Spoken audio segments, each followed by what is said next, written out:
Hi everyone, welcome to week 5.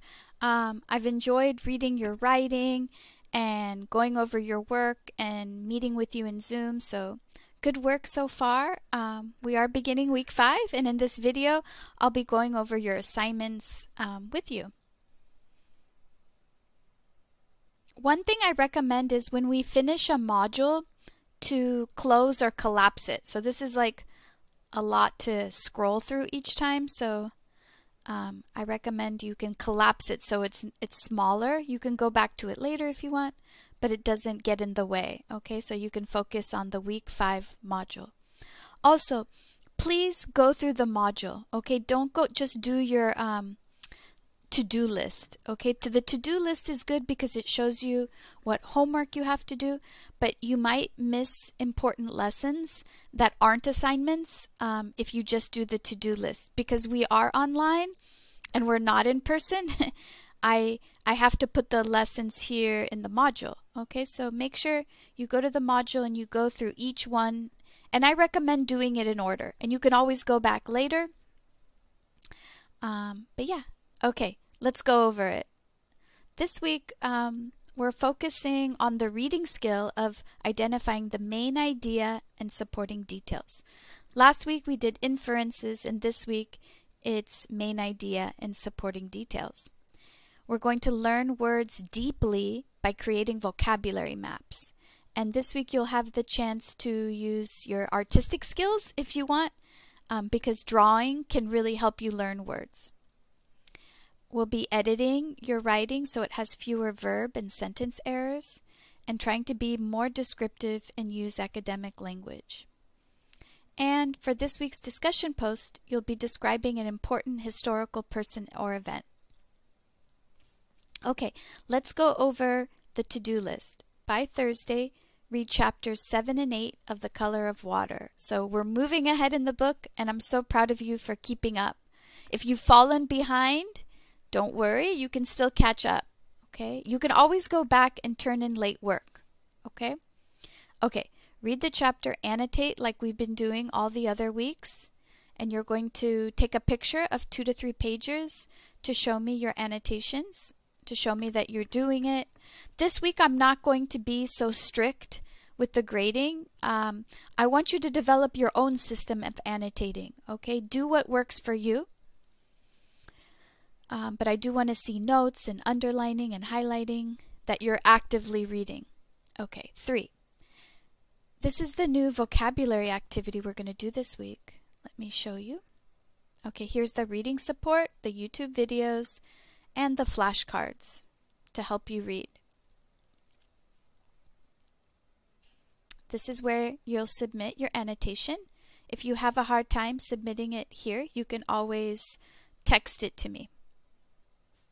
Take a picture with your phone and text it. Okay, but it's better if you can submit it on Canvas. It's easier for me. Okay, vocabulary map or chart. So this week I'm not going to teach you words, you're going to learn words. So you choose 10 or more new words that you want to learn from chapters 7 and 8. And create vocabulary maps or a vocabulary chart. And the goal is for you to learn the words deeply by finding multiple meanings, creating examples, and drawing pictures. So it'll look like this kind of map. In the middle, this is the destination where you're going. This is the word. And then you're going to draw like little lines, kind of like a mind map. When we're brainstorming, you put the main idea here, and then you have little legs, meanings. There might be one meaning or multiple meanings. Like here, the word is curse. So it means to use offensive words when you speak, like the F word or just bad words. Or it can mean to say magical words to cause trouble or bad luck. Like you can put a curse on somebody by saying bad things, and bad things will happen to that person. And I have my own example sentences where I'm using the words. Like it's rude to curse at school or work, or it's rude to curse to elders. I drew a picture to help me remember the word. Here's somebody cursing, and this is a voodoo doll where you can stick needles in a little doll to give a person bad luck. And then I wrote the word in my language. Okay? You don't have to do the my language, that's optional, but I do want to see meanings, examples, and pictures. And you don't have to be a very good artist. As you can see, I'm not a very good artist, but actually they say drawing can sometimes help you remember words, so I encourage you to do that. Okay. And then after, you would do this for 10 words, okay? And after, you would take a picture with your phone and submit it on Canvas. If you don't want to use paper and pen and you want to do it on a computer, you can make a chart instead of a map. So you could make a copy and you would put your information. So, okay, you're not Vicky Mellows, write your name here. And you'll delete these. These are examples, but you put the word, the meanings, your examples, and then you can insert pictures. It's pretty easy to insert pictures in Google Docs. You click on the Insert Image button. You search the web. So the word is dilapidated. Oops. Maybe dilapidated house, because I had an example here. Or apartment building. So you choose one, and then you click Insert. And you can always make it bigger or smaller. You would just adjust it this way. And then I put it in my language. Again, this last column is optional. You don't have to put it in another language. Okay? And you would do this for 10 words. Okay? To insert another column, you would just go to, you would right click, and then you could say Insert Row Below, like that.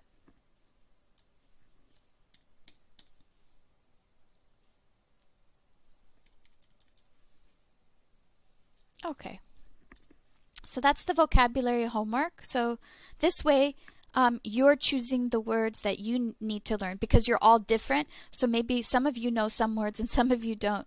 So this is an opportunity to be independent and learn the skill of studying new vocabulary. Okay. This week, the reading quiz is all about finding the main idea and supporting details. First, you're going to read about the reading skill. We're actually going to do this in Zoom if you're able to make it, but we're going to talk about how to find the main idea and details, and there's like a little practice activity. This isn't homework, it's just a Zoom activity, but if you want to do it at home and send it to me, you can, but this isn't like a graded assignment. This is just practice. And then you'll take the quiz where you practice identifying the main idea and supporting details. Some of the questions are multiple choice, like what is the main idea? So you have to choose from this list. And for some of the questions you need to explain, like one main idea or important point was that Sam ran away from home. Sam is Ruth's brother. He ran away from home as soon as he was old enough. Why did he run away? So the author gives some details about Sam to explain why he ran away, what his life was going on, what was going on in his life. So you need to give at least 2 details from the story to explain why. Okay? So some, like, some ask you to write your answer to give details, and some you just have to choose multiple choice. There are 2 extra credit questions at the bottom if you want to try to get extra credit. One is about making inferences. We learned this last week, so you need to write at least 1 sentence about what you can infer. And there was a second extra credit, but it disappeared, and I'll add it. But the second extra credit will ask you basically to make comparisons between Chapter 7 and Chapter 8. Like, what are the similarities and differences between Ruth's siblings and James's siblings? Okay, but again, those questions are optional. Okay, let me go back to the module. So focus on Thursday finishing the reading and doing the reading activities. For Sunday, you have a discussion post. This week, you're going to explore an important historical event or person. Okay, so in the story we learn a lot about American events and history, and also European, because Ruth's family was from Poland. This week you will write a discussion post sharing an important historical event or person from your country or your culture. So this is your opportunity to share with the class something important from your country that happened in the past, or maybe an important person. This doesn't have to be from your country or culture. You can even choose someone from another country or culture that you're interested in. You could also talk about something in the United States if you don't want to talk about your country or culture, okay? Or maybe US is your country and culture, so it's open, okay? You need to write 60 or more words. Please do not copy and paste from an internet website. You can do research to get ideas, but you need to use your own words to describe the person or event. And if you did research, which I recommend you do, copy and paste the link so that your classmates can click on it and they can learn information, and also I can know where you got your information from. If you want, you can include images and videos which can make your discussion post more interesting. And you also need to write 2 comments. In your comments, you can encourage each other, share what you learn, or even ask questions to try to learn more.